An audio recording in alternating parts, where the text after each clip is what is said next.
And gracious Father, we thank you who have assembled us together again today. We honor thy holy name, O Lord.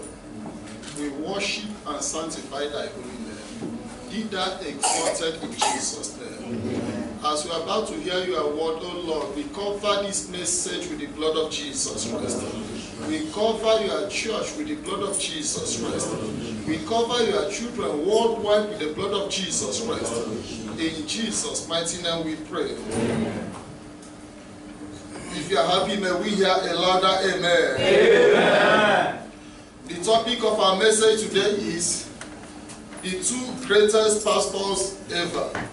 Amen. Amen. The topic of our message today is the two greatest pastors ever. Praise the living God. Amen. It is important for us to consider about the call of the Most High God to revive the spirit of the children of God in the worship of the Most High God. Christianity is a spiritual denomination, not what we are seeing today. We are practicing what we will do in the kingdom of God. Praise the living God. And today, so many people have lost interest in Christianity simply because of the ministers. Praise the living God.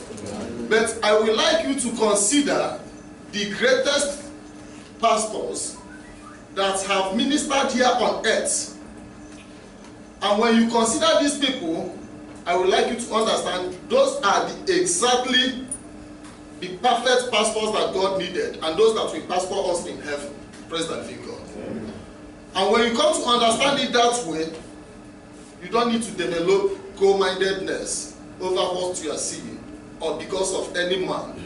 Is it in your country, or here, or any other place you might be in the future? Praise the living God. Amen. The most important question that each every one of us have to consider is this. Ministration or working for God as a pastor is a call. It is not a choice. Praise the living God. You cannot choose to do that job, but God have to call you before you will do that job efficiently. Praise the living God. When you go back to the account of the scripture, I want you to understand why misconduct comes into Christianity today because of the ministers. When you go back to the scripture, in the book of Exodus, the Lord called Moses. He says, Moses, Moses, I've got a job for you. Praise the living God. Amen. And the Lord commissioned him to go down to the land of Egypt to bring his people out of that land. Praise the living God. And when the days of Moses was completed, and the Lord asked him, choose a man who will bless you. And Moses says, no, I cannot do that. But you know the right person who can take your children into that land. Praise the living God. Amen. Moses was having his sons there. He did not anoint his son to take his place as the pastor of God. But the Lord anointed Joshua, the son of Nun, and he continued with that journey. Praise the living God. And when you go back to the book of 1 Samuel chapter 3, Samuel was a little child. And the Lord called him Samuel, Samuel. You will be my pastor. And the Lord gave that power to him and authority. And he became a liable pastor of the Most High God. Praise the living God. And in the days of Elisha the prophet, and the Lord commanded Elijah, go and anoint him. I want you to understand the mistakes that we are suffering from today in Christianity, and what Christianity is supposed to be like. In the days of old, God anoints. He selects whomsoever he wants to use. He calls that person, and he anoints that person and fills that person with the power of the Holy Ghost. Praise the living God. Amen. You go to the book of Isaiah, and the Lord called Isaiah, you must be a prophet of mine to the nation. And when you go to the book of Jeremiah, the Lord called Jeremiah, You will be a pastor of mine to the nation. Praise the living God. Amen. So automatically, you cannot take it as a choice. I want to do this job for God. Perhaps you are not qualified. Perhaps I'm not qualified. And today, we have seen unqualified pastors destroying the churches of God worldwide. Praise the living God. Amen. But that has got nothing to do with your relationship with God. After this message, I want you to normalize your relationship with God. Not about what the misconduct that we are seeing today in churches. Praise the living God. And when Christ came, Christ decided to call the 12. He did not call whoever he met on the way. But he called the reliable, the right people. Praise the living God. Amen. If you don't mind that you're having your scripture, please turn with me to the book of Exodus. Let us start from the first pastor. Exodus chapter 3. I'll read from verse 6. And he says, moreover, he said, I am the God of thy father, the God of Abraham, the God of Isaac, and the God of Jacob. And Moses hid his face, for he was afraid to look upon God. Amen? Amen. When God was calling Moses, he called Moses, Moses. And Moses was confused. He said, which God is calling? If you are having call, it is important for you to know the God that is calling you in the first place. It is important for you to know the voice that is talking to you as a pastor. Not when our business collapses, we go into ministration, we become pastors. It is not done that way. And the Lord said unto Moses, I am the God of thy fathers, the God of Abraham, Isaac, and Israel. Praise the living God. And verse 7 says, and the Lord said, I have surely seen the affliction of my people, which are in Egypt. I have heard their cry by reason of their taskmasters, for I know their sorrows. Praise the living God. And the Lord commissioned him on what to do for him. Before God will call you, God will commission you on exactly what to do for him. God will not just call you to start working for him without giving you a mission. And he said to Moses, I have seen the affliction of my people in the land of Egypt. Now move to that land to deliver them from that suffering and to take them to the land which I have promised to their forefathers. Praise the living God. And Moses was convinced with the voice he has heard. But that wasn't enough. And Moses asked him to help him. He needed help.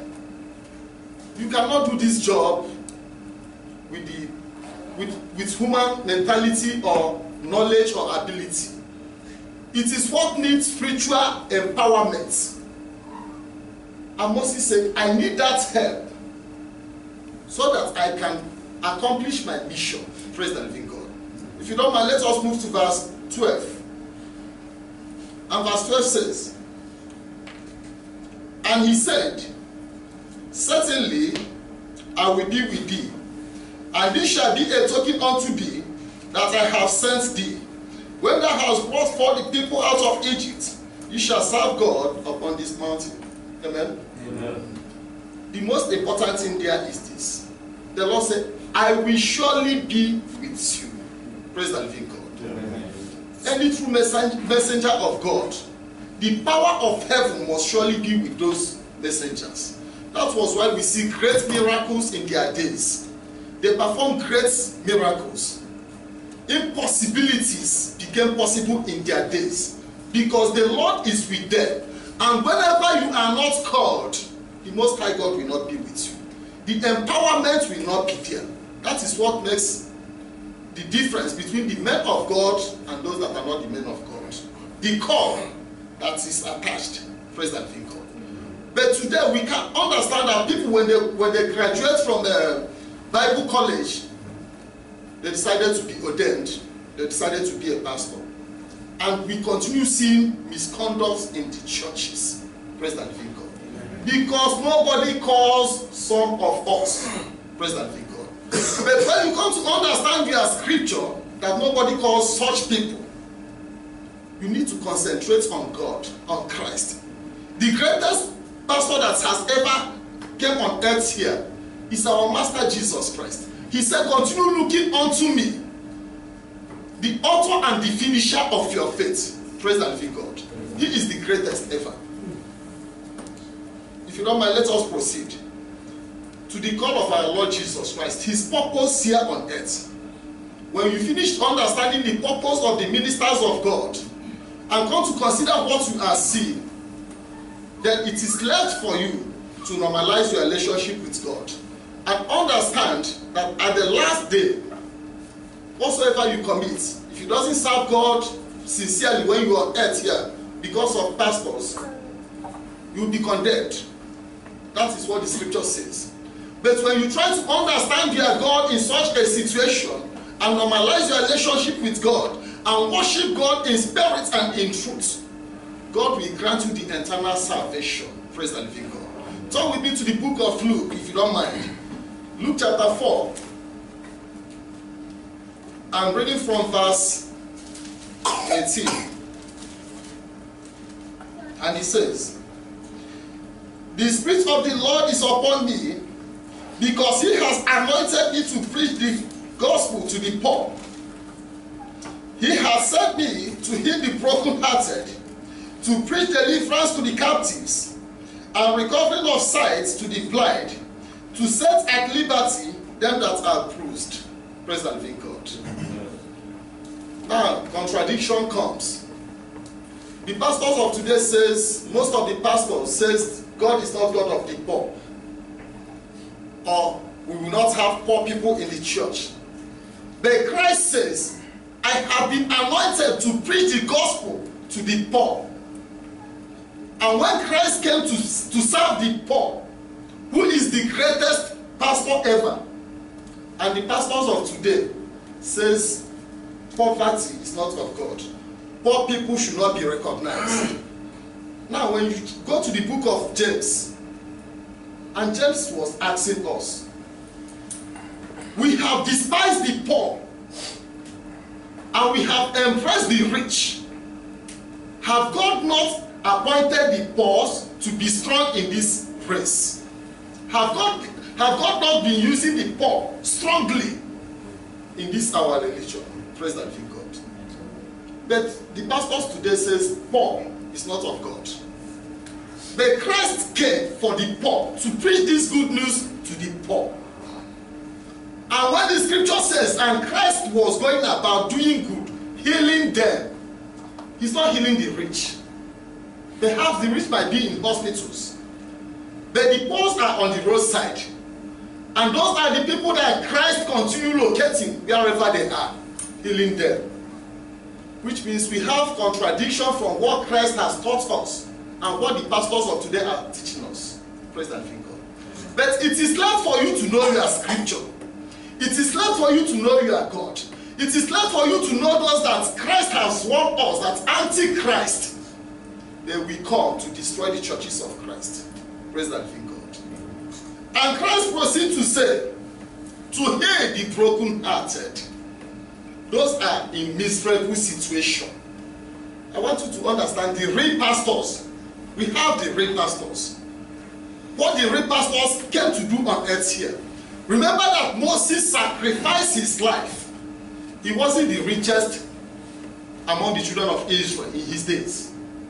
But if Moses wanted to be the richest, he had the opportunity to do that. He would order them to bring the silver and gold to him.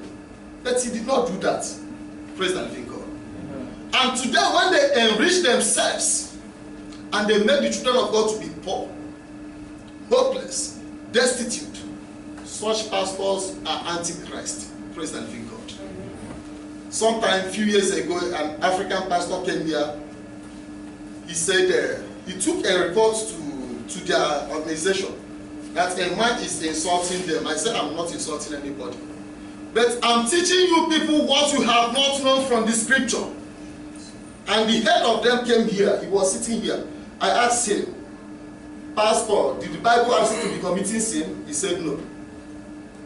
The same judgment to each every one of us. Are you a pastor? Are you a bishop? The same judgment. Bible did not segregate that the poor or the members shall be judged, and the pastors we get automatic entry into the kingdom of God. It is not that way. Praise the living God. Amen. And the scripture proceeds to say, to preach deliverance to the captives. This is the job of pastors. Let me tell you the truth. Before you become a good pastor, before Moses became a good pastor, the Lord sent him to the land of Midianites to go and shepherd. He starts rearing cattle, taking care of cattle. You must do that before you become a real pastor. You must have the spirit of humbleness. Any pastor that is not having spirit of humbleness can never pastor well. You must have the spirit of caring. If you cannot care for those flocks, you cannot care for the church of Christ. You must have the spirit of love. If you don't have that spirit, you cannot love your members. You must have a spirit of sincerity. If you are not sincere, you cannot be sincere to the church of Christ. Praise the living God. And that was why Christ says, I, Christ, the greatest pastor ever, I've got no sleeping home. I've got no place to lay my head. And today, pastor says they must live in skyscrapers and mansions, while the churches is perishing. Praise the living God. If you don't mind, still turn with me to the book of John. Let us see what our Christ calls himself. The book of John chapter 10, I'm reading from verse 10. And 10 says, the thief cometh not, but to steal and to kill and to destroy.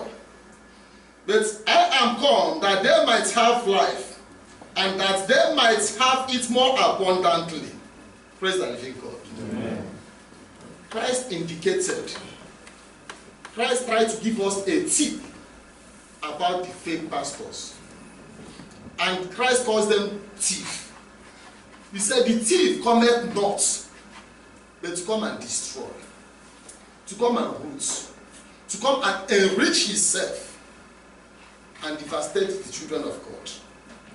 He says, but I, Christ, has come that you may have life and have it more abundantly. Praise the living God. Amen. Now, when you turn to the message of there won't be poor man in the circle or in the church of Christ, and you turn to the message of God, of Christ, you see it is two different things. Christ says they come to destroy, but he has come that you may have life, and that was why Christ died. For I and you to have life. And anybody that will be a pastor needs to die for his church to have life. Praise the living God. Amen. And verse 11 proceeds to say, I am the good shepherd. The good shepherd giveth his life for the sheep. Praise the living God. Amen. And Christ won. Every good shepherd, to be a pastor is not easy. If actually you are a pastor, it is not easy. When God was calling Moses, he said, move. If you read that chapter 3 very well, Moses said, God, please, I cannot speak. He knew the implication. He knew the suffering. He said, please, I cannot speak properly. Can you kindly send someone else? And the Lord says, I'm the maker of mouth and the tongue. I've given you the power to go and speak. He continued giving excuses. And God says, okay, let Aaron be attached to you. And now when you go to the case of Jeremiah the prophet, Jeremiah told God, please, I'm a little boy. I cannot speak. I'm scared of the people I'm seeing. And the Lord says, I'm touching your tongue to speak great things that will come to manifestation. It is not easy. That was why every true pastor of God normally says, God, I don't want to go. Praise the living God. And Christ says, I am the true shepherd. Now when you go to the book of Hebrews chapter 13 verse 20, and St. Paul called Christ the great shepherd. He is the greatest. When the greatest shepherd came on earth, He did not struggle for material things. If Christ wanted to be richer than any other man on earth by then, he would have done that. It is possible for him. When he went for his prayers before his ministration, after his 40 days and 40 night prayers, the first temptation that Satan gave to him was this. Satan says, kindly bow down to me. I will give you the riches of this world, which so many pastors have accepted today and lost their spirituality. Praise the living God. Church is a spiritual place. It's not a carnal place. It is not a place we come to do whatsoever we like to do. And it is not a place you will say you want to be a pastor. For that reason, you become a pastor. You rent a home or you build a house and you start saying you're a pastor, organizing people. It is not done. Praise the living God. You must be called by the Most High God. And today, since we understand that over 90% we are not called, and that is the problem we are facing today. Praise the living God. If you don't mind, proceed with me to the book of Mark, Acts of Apostles, Acts chapter 10. I'm reading from verse 38. And he says, how God anointed Jesus of Nazareth with the Holy Ghost and with power, who went about doing good and healing all that were oppressed of the devil, for God was with him. Praise the living God. Still back to the book of Exodus chapter 3 verse 12. The Lord said, Moses, I will be with you. And now in Acts of Apostles chapter 10 verse 8, the scripture said, because God was with Christ, he went about doing great things. Praise the living God. And when Christ is not with you and you decided to anoint yourself or to buy the position, all you are doing will not be in order. If I cannot go to Donald Trump and tell him I want to be your secretary, it is not done. I want to work for you. He will not accept me. But he believes he will accept those that are capable, those that are qualified, academically, mentally, and otherwise. He will select them. Then think of God who has made we all. You go to him and you condition him. You want to work for him. And this is why we see occultism in churches. Once they are not being backed up with that spiritual power, they go into devilish way, so that they will keep up to what they are saying. Praise the living God. If you don't mind, stick on with me, please. Let's see when Christ starts choosing his workers. Come with me to the book of Mark, chapter 3. Mark chapter 3, I'm reading from verse 13.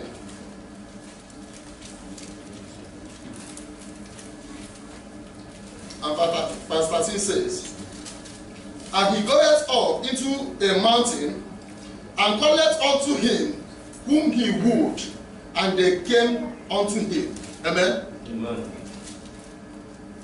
And the scripture says, when Christ went to the mountain, simply he called those he believed these people are gifted. These are the right people for this job. The scripture said he called those ones. He did not call everybody that was there. Praise the living God.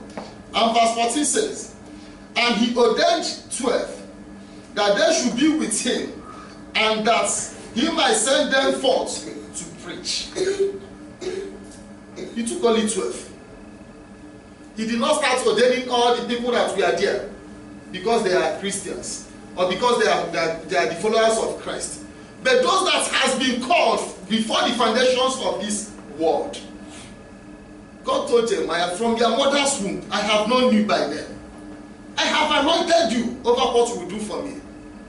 And Jeremiah answered, and he did an excellent job. And all the oppositions, lots of prophets, Jeremiah was the prophet that criticized so many fake pastors. He exposed them. And they keep attacking him, brutalizing him. But Jeremiah told them, the word of the Most High God must surely hold. The word of God must surely hold in our lives. And the word that didn't come from the Most High God we never hold. When I'm advising co-pastors to change, I'm not accusing anybody. I have got no business with anybody. To change, because what we are chasing is spiritual. It's not what else here on earth. And there is no way that God, if God did not call you, there is no way you can call yourself and do an excellent job for God. It is what comes spiritual. And verse 15 says, and to have power to heal sickness and to cast out devils. This power was given to them. The children of God, we acquire power from God, from the Most High God. We don't go to the gods of nations. The gods of your nation will surely be destroyed. Mark it down. Don't forget this message. According to that scripture of Jeremiah, Jeremiah says the gods of this nation shall be destroyed and wiped away. One power will remain. That power is the Most High God. And that Most High God gives this power to whosoever he feels like to give that power to. Christianity, we have got nothing much to do with education. Don't think it is something of education. Something you go and learn and you start practicing it. There was an American woman that says, I want to join you. I want to join you in ministration. I said, okay, that's good. But personally, I don't want a woman disciple. Because Christ is not having any woman disciple. If you want to do it first, give your life to Christ. We have so many steps before we can work for God. Give your life to Christ. Stop being a troublemaker in the first place. Stop alcohol. You cannot walk with God while you are drunk. It's not done that way. If you are smoking, stop smoking. If you are cheating, stop cheating. She ran away.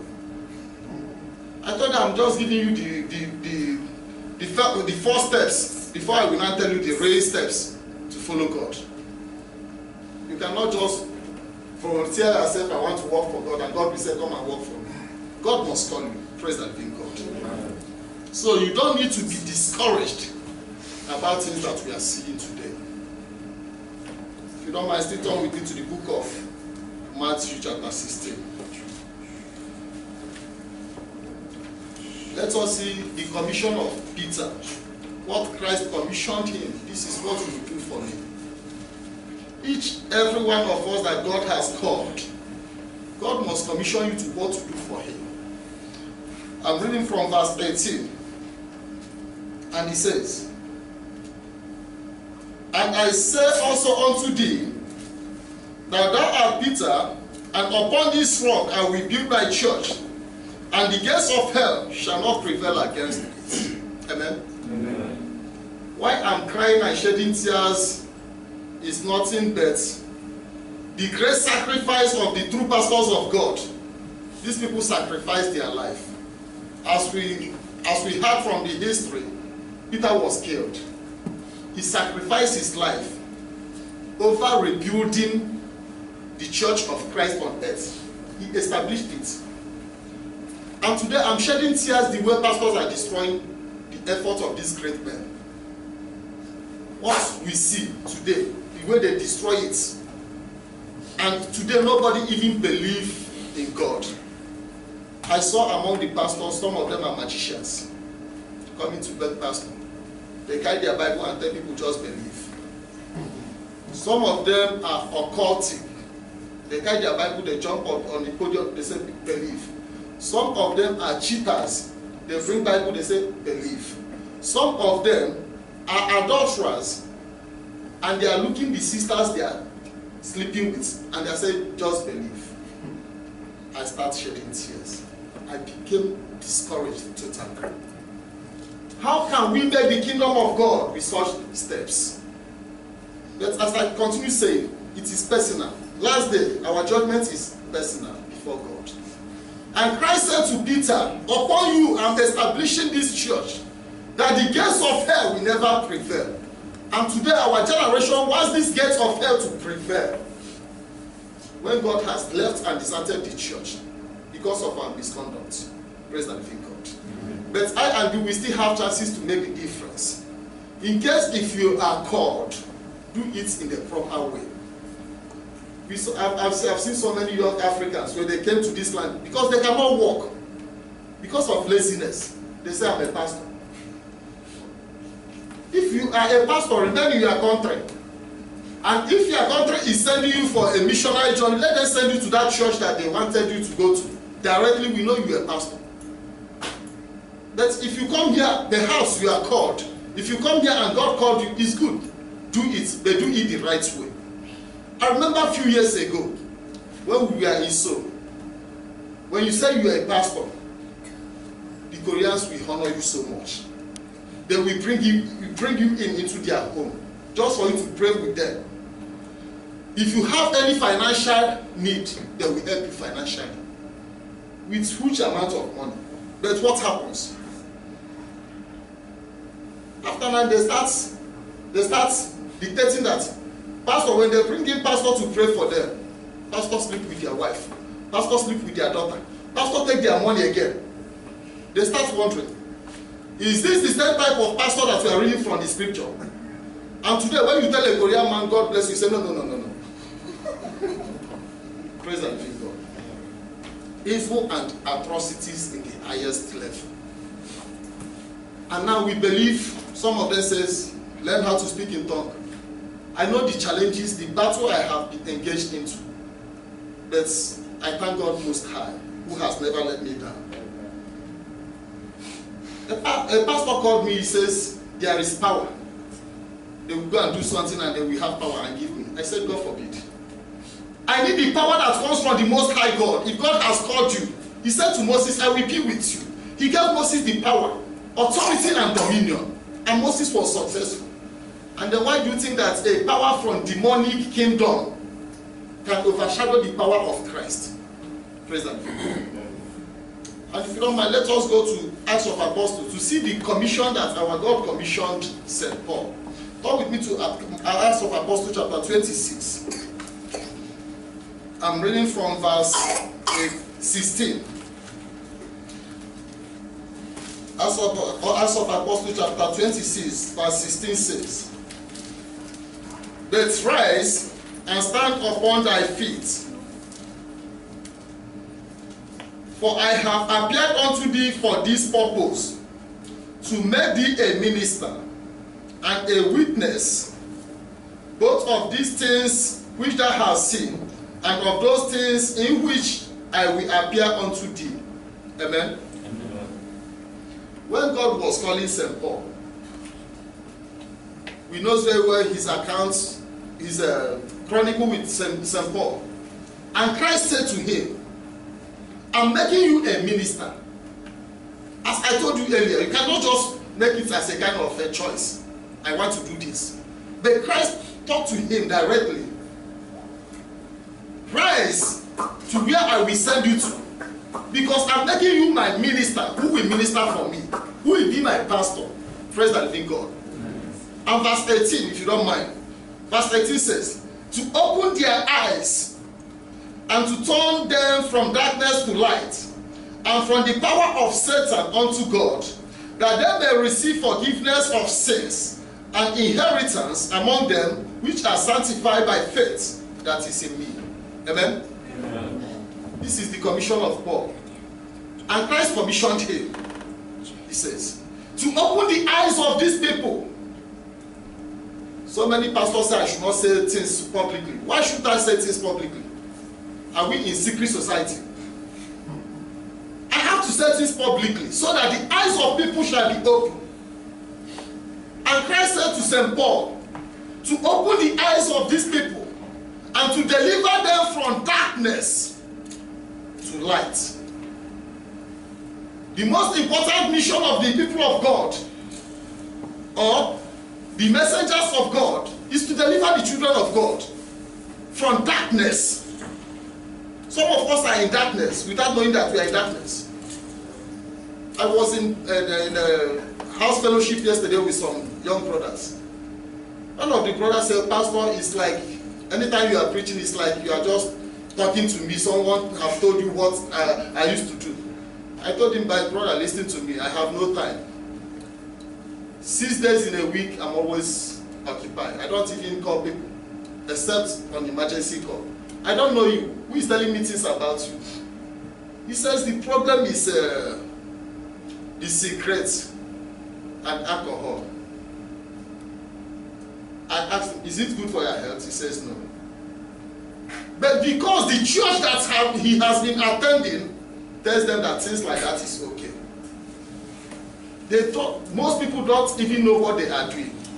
He said he's now disturbed to come out of those life that is not of God. Praise the living God. Amen. And God commanded, Christ commanded St. Paul to deliver these people from the hands of Satan. I told them, actually, I quite understand that some of things that some of us are doing, I know that we are being influenced spiritually we are under certain powers, inflation. So we do things that we don't want to do. I quite understand it that way. But without the word of God, how do you think that God can deliver us from those things? It is by the word of God, the truth. We don't come and have pastors meeting, we say the truth there. We come to the pulpit, we say lie. It is not done. Praise the living God. Amen. And finally, if you don't mind, let us go to our Bible text for the day before we conclude our message. The book of 1 Timothy chapter 3. I'm reading from verse 1. And 1 says, this is a true saying, if a man desire the office of a bishop, he desireth a good work. Amen? Amen. And the scripture says, you that decided you want to be a pastor, he says you have made a good choice over what you want to be for yourself.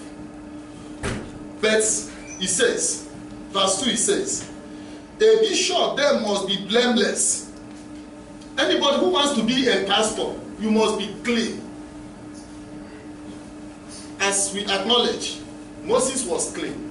He tried to do all it takes so that he will be clean before God and he will be accepted before God, and his services shall be accepted before God. He says, verse 2, a bishop then must be blameless, the husband of one wife. Amen. Amen. Today, if we shall call all the pastors, take your Bible and swear in the name of God. Since you started being a pastor, have you ever seen another woman? How many pastors will be clean? How many pastors can boldly, in the name of God, I have not touched any woman? But all the sisters in churches, we have sisters for Monday, Tuesday, Wednesday, Thursday, Friday, Saturday. And we say we are pastors. Praise the living God. And the scripture says, you must. St. Paul has got no wife. But he says, if you cannot give to that, choose one wife. Just have one wife only. The African pastors that are angry, I pray that God will even forgive them. The sisters that are coming to this place, most of them are chasing those sisters. Those African pastors. I will expose them if they come here. They are chasing them and you are telling them the word of God. What are you telling them? When you are befriending your member, what are you telling that person? Even if you are befriending an outsider, what are you telling people about Christ? He says, don't take more than one wife. And today we keep so many concubines all over.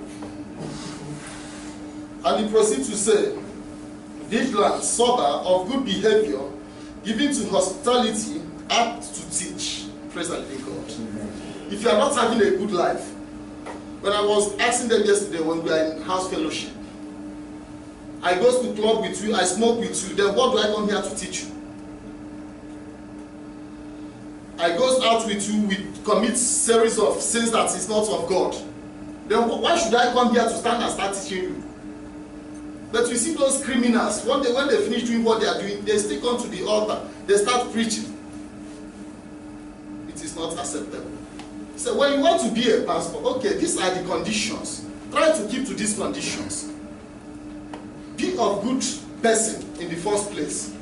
Let people acknowledge you as a good man or as a good woman before you can teach them about God. And verse 3 says, not giving to wine, alcohol. If you want the Spirit of God to dwell in you, take away alcohol. Alcohol cannot work with the Spirit of God. Anybody that takes alcohol and tell you he knows what he's doing, he don't know what he's doing. no striker, troublemaker. You don't need to be fighting because you are telling people about Christ, and Christ is peace. Not greedy or filthy lucre, which means money. Put money aside. We have people like Gehazi, the servant of Elisha. He loved money so much, more than God. And his master cursed him. We have people like Judas Iscariot, who even doesn't know when he sold his master. We have people like Balaam. When they promised him about money, he decided to go and curse the people of God. And St. Paul is now calling us back. This cannot work with God. If you're a lover of money, you cannot serve God. You cannot work for God efficiently. Praise the living God. And he says, but patience, not a brawler, noisemakers, not covetous. People that you envy. Anything you see, you envy. You need.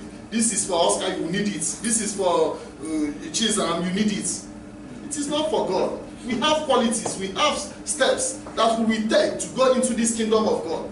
We are not even moving alone. Teachers are not moving alone. But we are conveying your church to Christ. This is why it is important. Any true pastor must keep to the commandments of God. We know it is very difficult, but you need to do your best to keep to it so that your prayers will be acceptable before God in the first place. Praise the living God. Amen. To conclude our message, please turn with me to the book of Mark chapter 16. This is our last quotation for the day. Mark chapter 16, I'm reading from verse 15, and it says, and he said unto them, go ye into all the world and preach the gospel to every creature. Amen. Amen. The last message that Christ gave to us is this. Go and preach this good message to the world. Make them to change. This is our call. This is what God has called us for.